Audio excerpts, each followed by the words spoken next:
Je, unajua kuwa 95% ya watu wanaishi maisha ya ajali, wanasubiri bahati iwatokee? Nataka ufanye jaribio la siku 30. Halitakuwa rahisi, lakini ukilifanya kwa dhati, linaweza kubadilisha maisha yako kabisa. Karne ya 17, Sir Isaac Newton alielezea sheria moja ya asili: kwa kila kitendo kuna mwitikio sawa na ulio kinyume chake. Kwa lugha rahisi, hii ina maana kwamba hatuwezi kupata chochote maishani bila kulipa gharama yake. Matokeo ya jaribio lako la siku 30 yatategemea juhudi utakazoweka. Ili kuwa daktari, lazima ulipe gharama ya miaka ya masomo magumu. Na ili kufanikiwa maishani, lazima uwe tayari kulipa gharama ya nidhamu, mawazo sahihi na hatua. Gharama ya kwanza ni kuelewa jambo hili rahisi: tunakuwa kile tunachofikiria. Ikiwa tunataka kudhibiti maisha yetu, lazima tujifunze kudhibiti mawazo yetu, kwa sababu kile unachopanda ndicho utakachovuna. Pili, lazima uondoe mipaka uliojiwekea akilini. Mara nyingi vikwazo vyetu si vya kweli, ni mawazo tuliyojiambia kwa muda mrefu. Na ukweli ni kwamba fursa ulizonazo leo ni kubwa kuliko unavyofikiria. Tatu, jiwekee lengo moja lililo wazi, lengo ambalo unalitaka zaidi kuliko chochote.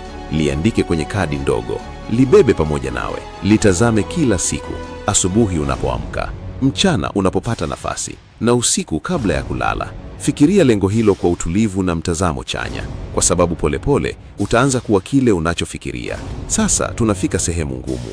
Kwa siku 30 lazima udhibiti akili yako. Kila wazo hasi linapokuja akilini mwako, libadilishe mara moja na picha ya lengo lako. Hii haitakuwa rahisi, kwa sababu ni rahisi zaidi kwa binadamu kufikiria hasi kuliko chanya, na ndiyo maana wachache sana ndiyo hufanikiwa. Na kama utaweka lengo lako mbele yako kila siku, utaanza kuona maisha mapya yakijengwa polepole. Kumbuka maneno haya: tenda kana kwamba kushindwa haiwezekani. Sasa fanya jaribio lako la siku 30. Usianze mpaka uwe umeamua kulimaliza, kwa sababu uvumilivu ni ishara ya imani, na imani ndiyo nguvu inayojenga mafanikio. Ukiteleza na mawazo hasi yakakushinda, anza tena siku 30 mpya. Taratibu tabia mpya itajengeka ndani yako, mpaka utakapokuwa mmoja wa wachache ambao kwao karibu hakuna kitu kisichowezekana. Usisahau kadi yako, andika lengo lako. Katika muda wako wa ziada, soma vitabu vinavyokutia hamasa. Hakuna jambo kubwa lililowahi fanyika bila msukumo wa ndani. Na zaidi ya yote, usiwe na wasiwasi. Wasiwasi huleta hofu, na hofu hulemaza nguvu.